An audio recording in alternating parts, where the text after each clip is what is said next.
Siapa yang salah?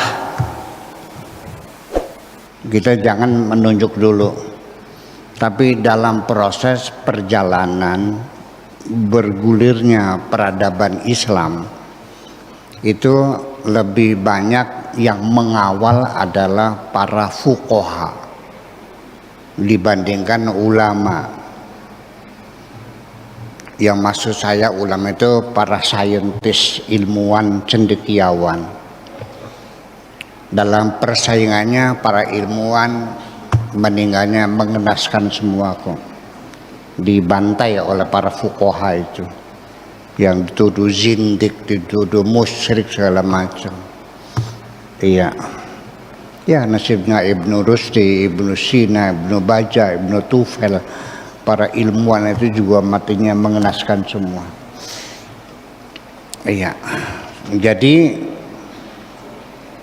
di mana awalnya? Karena para fuqaha sendiri itu membuat satu framingan para fuqaha ini. Coba silakan baca di kitab-kitab fikih. Itu pertama adalah bab al-ibadat. Kemudian bab munakahat. Ya kan? Kitabus saum, puasa. Kitabus zakat. Ya kan gitu? Betul nggak? Terus lagi jinayat, kriminal, pidana. Kemudian ada lagi ahwalus saksiyah. Jadi framing yang dibuat itu oleh para fuqaha bahwa sholat itu masuk dalam framing ibadah, dimasukkan dalam ibadah oleh para fuqaha itu.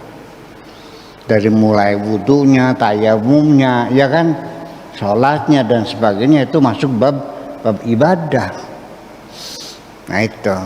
Ya kalau Anda ingin memisahkan sholat dari bab ibadah ya sudah sulit ya, sudah sekian ribu tahun lamanya konsep-konsep itu sudah berlaku sehingga apresiasi, sehingga pemahaman masyarakat umum ya ibadah itu ya sholat akhirnya.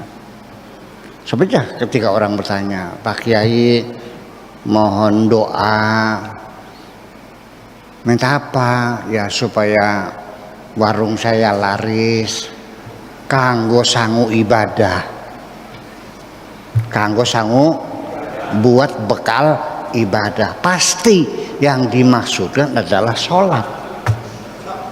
Betul nggak? Ya iya. Padahal sholat maknanya adalah berdoa. Itu persoalannya. Nah, jadi artinya bahwa ya sekarang kita nggak usah merubah fikih lagi, nggak usah susah untuk dirubahnya, nggak mungkin kita merubah fikih itu. Tapi yang penting kita berwacana sajalah bahwa ibadah-ibadah yang bersifat seremonial seperti sholat, berzikir, berpuasa, berkholwat, ya kan gitu. Itu adalah seremoni-seremoni, ritual-ritual.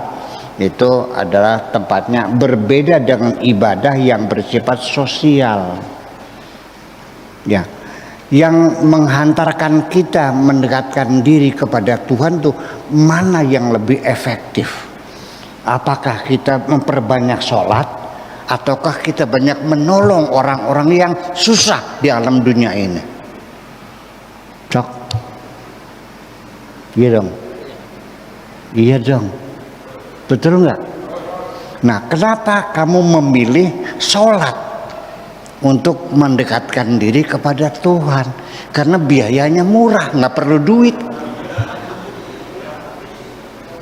Tapi kalau nyantuni anak yatim, bantu pesantren, mendirikan sekolah, ya kan begitu, ya, merawat orang-orang gila yang bertebaran di jalan itu, kita kumpulin bikin rumah perlindungan buat mereka.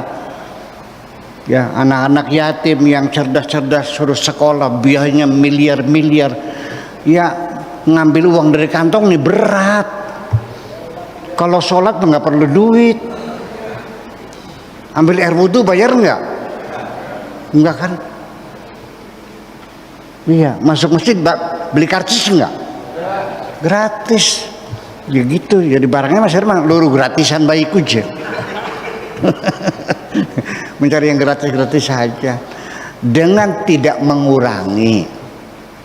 Jangan lalu untuk Buya tuh meremehkan sholat, salah pahaman yang baik. Selesai, sholat wajib, rukun Islam sudah selesai.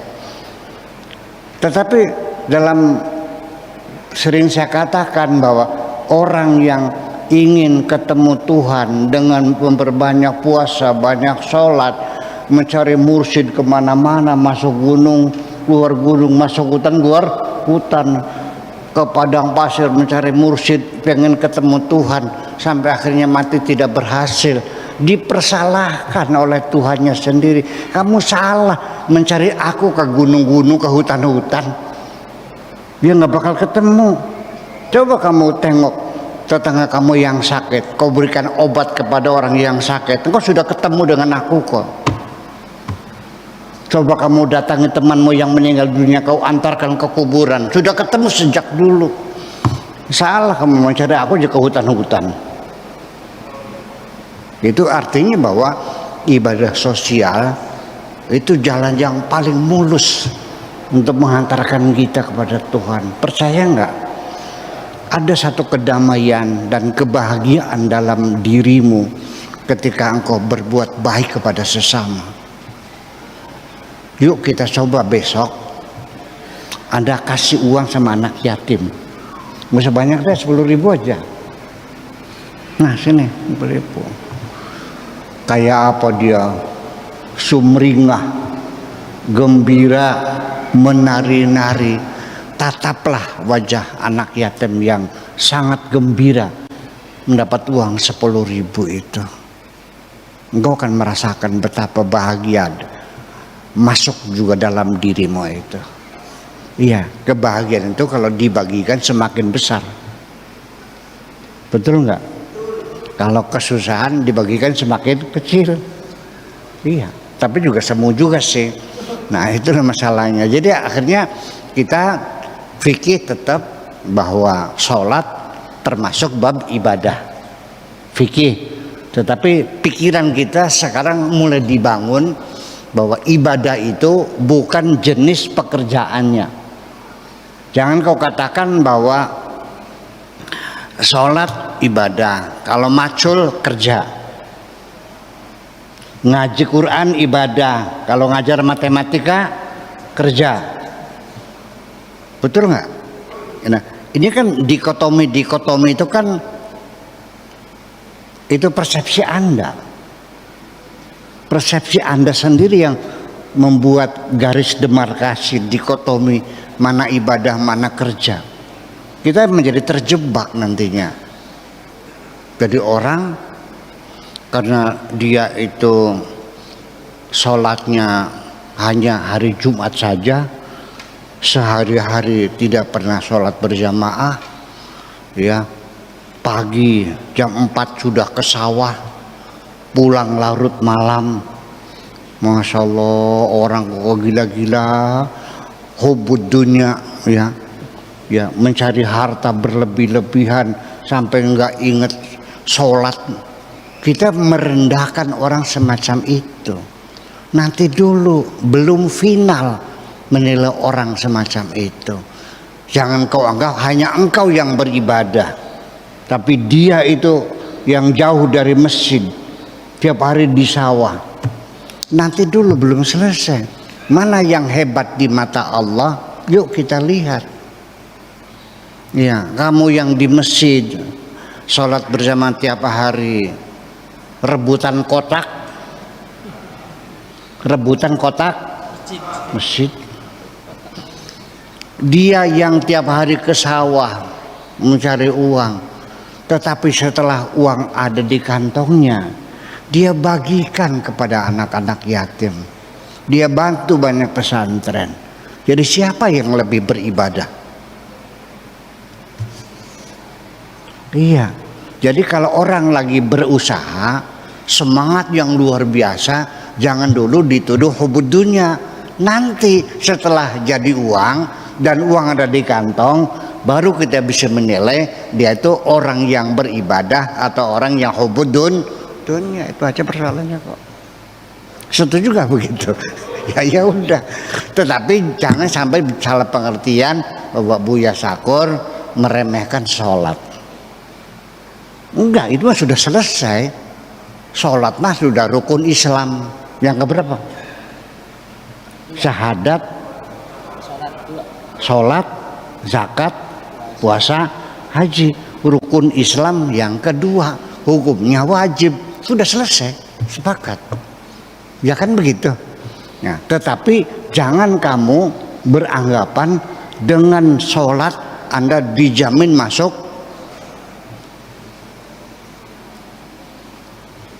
Allah tidak menjanjikan orang yang sholat masuk surga. Yang dijanjikan orang yang bertakwa, betul nggak? Uiddatil jannatu lil muttaqin. Tapi orang yang rajin sholat dijanjikannya dapat neraka wel. Fawailul lil. Ya kenapa? Ya kenapa? Nun? Alladzina hum an sholatihim sahun. Setiap sholat sujud sahwi. Sujud sahwi itu apa?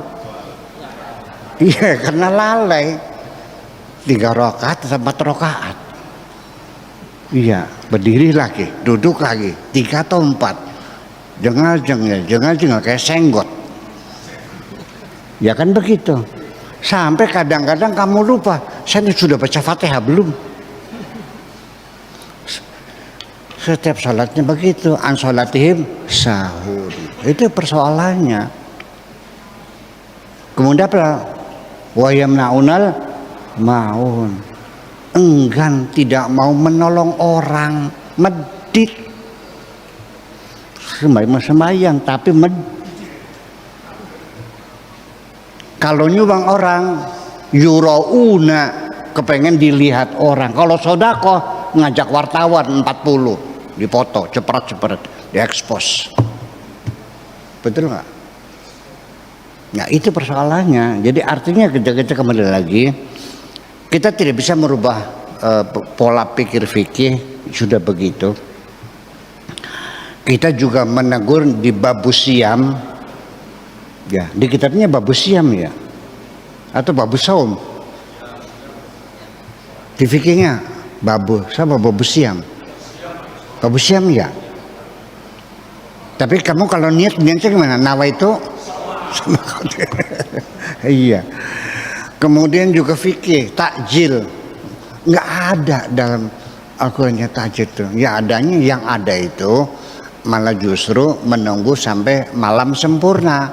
Wa atimu siyamakum ilal laili, sempurnakan malammu sampai sempurna. Jadi jangan matahari baru masuk separoh Allahu Akbar langsung makan, bukan begitu. Biarkan matahari tenggelam dulu, biarkan langit hitam dulu, jangan sampai masih berwarna merah. Setelah itu baru silakan. Nggak ada takjil tuh. Itu fikih ya sudah. Saya mau nyalain siapa? Orang udah pada mati aja. Diajak diskusi debat juga udah nggak bisa. Betul nggak? Ya sudah. Dan kita ini sepertinya ketika mengkritisi fuqaha itu tercela. Pinter sirat atau pinter Imam Syafi'i. Itu selalu ditanya begitu. Itu tercela kalau kita mengkritisi. Mengapa? Karena para imam juga sebetulnya dimaksumkan juga. Bukan Nabi saja yang maksum, para imam juga maksum. Masa ya Imam Syafi'i salah? Masa Imam Hambali salah? Masa Imam Maliki salah? Jadi mereka tidak boleh salah begitu. Persoalan.